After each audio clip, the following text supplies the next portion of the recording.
Oh, ito. Pakinggan ninyo, panoorin ninyo. Hindi lang sa'yo, sa lahat ng nanonood ngayon. Na ang Iglesia ni Cristo daw ay nininegosyo ng Family Manalo.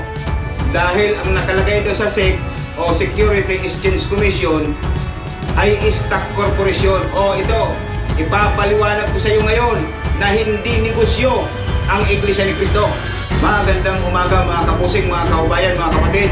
Muli ang inyong makakasama, Boss Edgar po lamang. Wala nang maraming introduction mga kapatid para hindi na tayo umaba. O ito, pakinggan natin.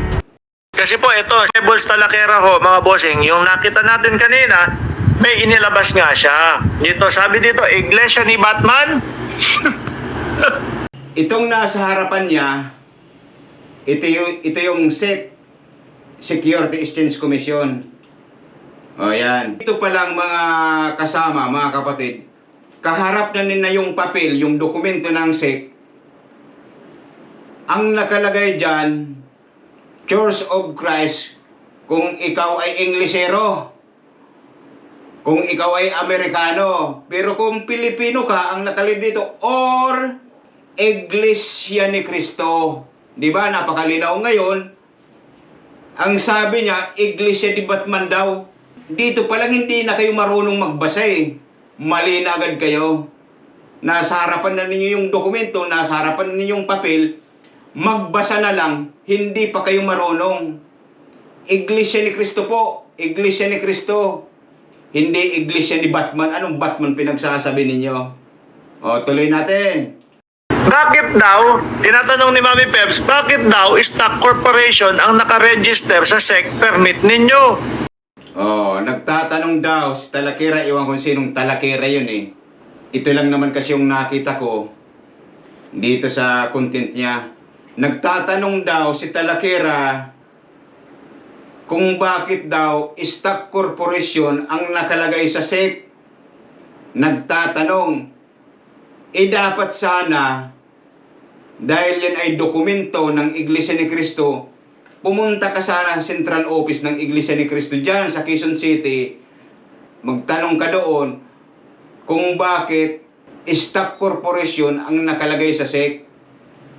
Ngayon, ang ginawa ng taong to, nagtanong, sinagot niya, siya pa nagpaliwanag.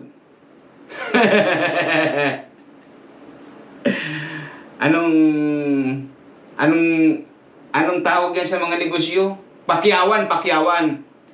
Alam ninyo mga kababayan, kapag ikaw ay tinanong mo yung sarili mo, kapag ikaw ay nagtanong at sinagot mo rin, ikaw din mismo ang nagsagot yung sarili mo at sarili mo pa rin nagpaliwanag, aba, wala sa kondisyon ng isip nun. Biruin mong nagtanong ka, tapos sinagot mong sarili mo, ikaw pa nagpaliwanag, nagtanong ka pa, ikaw din palang sasagot.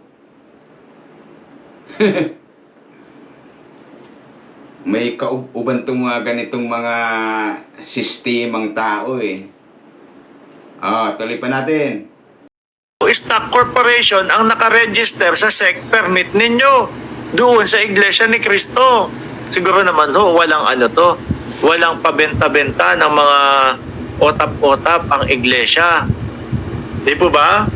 Siguro wala naman hong ganun, mga bossing. Kasi ang alam... Ang sabi nito, sino ba to? Di ko kasi kilala eh. Ang sabi daw, baka daw ang Iglesia ni Cristo. Merong mga pabinta-bintang mga utap. Ano ba yung utap?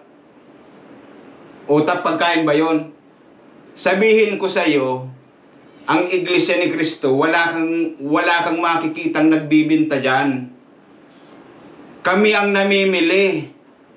Ang nasa isip mo, utap. Napakababaw naman ang isip mo, utap. O ito, ipapakita ko sa iyo, dahil hindi mo alam eh, hindi kami nagbibinta, kundi kami ang bumibili. Ito. In El Cajon, San Francisco, Memphis, Anchorage, Everett, Jacksonville, Philadelphia, National City, Riverside, Long Island City, and Fontana. Oh. Yan. Yan ang binibili namin. Mga property. Hindi lang dito sa bansang Pilipinas. Lahat ng bansa bumibili dyan ng Iglesia ni Cristo. Lahat ng kontinente. Hindi lang bansa, lahat ng kontinente. O yan, sa Amerika yan. Dollars ang pinag-uusapan dyan. Kahit magkanong presyo yan, mapadalar pa yan o ano, binibili yan ng Iglesia ni Cristo. Kung yan ay kailangan namin. Yang ginagawa ng Iglesia ni Cristo, yung mga pagbili ng property, lalo na dito sa Amerika, hindi basta-bastang pera yan. Dito sa buong mundo, ang ganyan lang na namimili, Iglesia ni Cristo. Ito ang gobyerno ng Pilipinas Walang nabibiling mga property yan sa Amerika Sino nakakagawa niyan? Iglesia ni Cristo. Alam mo ba kung magkano square meter doon? Basta alam ko lang, dollar O, wala kayong gano'n na pambili. Hindi yung sinasabi mong utap. Anong utap? Ayan nga namimili kami ng property. Utap. Nakakatawa naman yung utap na sinasabi mo. Tuloy pa natin. O, ito yung dokumento ng SEC, ng Securities Exchange Commission, na sinasabi ng lalaki na to. Vlogger ba to? O, ayan. Ito yung Securities Exchange Commission. Dito, sa napapaloob nitong kulay pula, makikita nga ninyo dito, stock corporation. Totoo naman stock corporation talaga. Wala tayo ditong pwedeng pag-usapan. Stock corporation ang nakalagay diyan. Pero, yan ang hindi ninyo alam. Yan ang sinasabi ko dyan Yan ang hindi ninyo alam.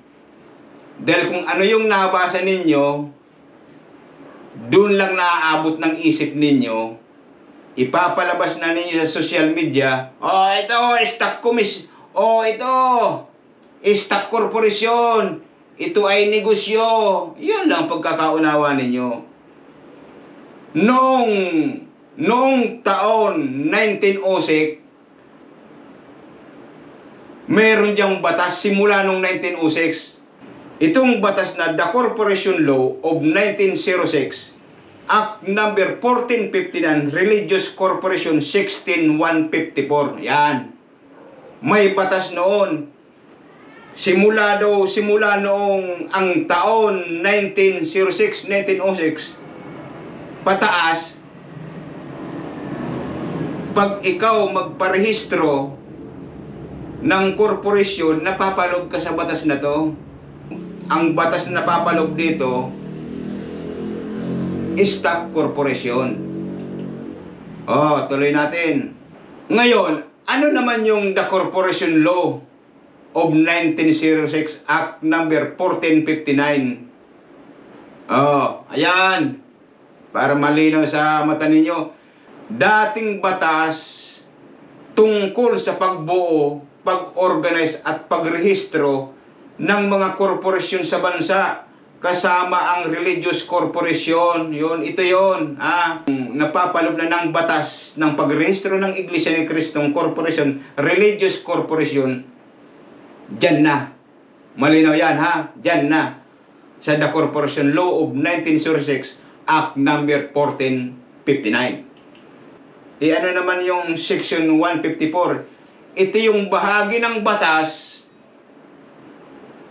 Section 154, na nagsasabi kung paano dapat mag-organisa ang religious corporation, tulad ng mga church, ministries, religious societies, and denomination. Ano pa? Ang Act number 1459 ay na-repeal at pinalitan ng Revised Corporation Code of the Philippines, RA 11232, na naging effective noong 2019. Paliwanag ko. Kung religious corporation kayo, yan na ang Iglesia ni Cristo. Dahil religious corporation yan. Ang nasa SEC ngayon, simula 2019, ay non-stock religious corporation. The under revised corporation code, hindi na Act number 1459 ang legal basis dito. Simula noong 2019, napalitan na yung 1459, yung Act 1459 ng Revised Code of the Philippines, RA 11232. Kaya yung stock corporation pinalitan na ng non-stock religious corporation. O maliwanag yan. Yung nabasa mo, yung hawak mo ngayon na papel ng SEC, noong pang panahon ni Kupong-Kupong. Sa ngayon, ang Iglesia ni Cristo, non-stock corporation na. Yung pinanghahawakan mo, yung nasa isip mo, panahon pa ni Kupong-Kupong. Yan ang sinasabi ko eh. Nakabasa lang kayo, yun ang pagkaintindi ninyo. Ngayon, bakit yun pa ang nakalagay ngayon sa SEC? Ayan, kasi historical reference, lumang template, old legal wording. Minsan, ginagamit pa sa church documents of traditional. Kaya ang Iglesia ni Cristo agad na nag-update nung magkaroon ng batas na to. Kaya automatikong non-stock corporation. Kaya yung sinasabi mo na ang Iglesia ni Cristo ginawa ng negosyo ng Family Manalo, mali. Sobrang mali. Maging sa batas ng Diyos o batas man ng tao, hindi negosyo ang Iglesia ni Cristo. Ngayon, ang Iglesia ni Cristo na corporation soul. Ang napapaloob yan, isang leader na legal na representative ng church. Isang leader daw na representative ng church ng isang simbahan. Sino yung isang leader na representative ng church ng Iglesia ni Cristo? Siyempre, yung tagapamahalang pangkalahatan. Pero, baka ikaw naman, magkamali na naman kayo. Pero, hindi personal na pag-aari niya ang simbahan. Hindi personal na pag-aari. Dahil ang church, dahil ang Iglesia ni Cristo, pag-aari yan ng Diyos. Si Cristo ang ulo niyan. Salamat nga pala sa mga staff ng IAO. Iyan yung sumalo sa amin sa ginawa naming bakasyon sa Siargao. Napakaganda. Ang kagandahan pa kasi ng IAO, lahat ay isang tao dyan. Lahat, wala nang problema. Napakapayapa, napakasaya, simple. Pag mga kapatid yung makakasama mo dyan, napaka-comfortable. Hanggang dito na lang. Bye-bye.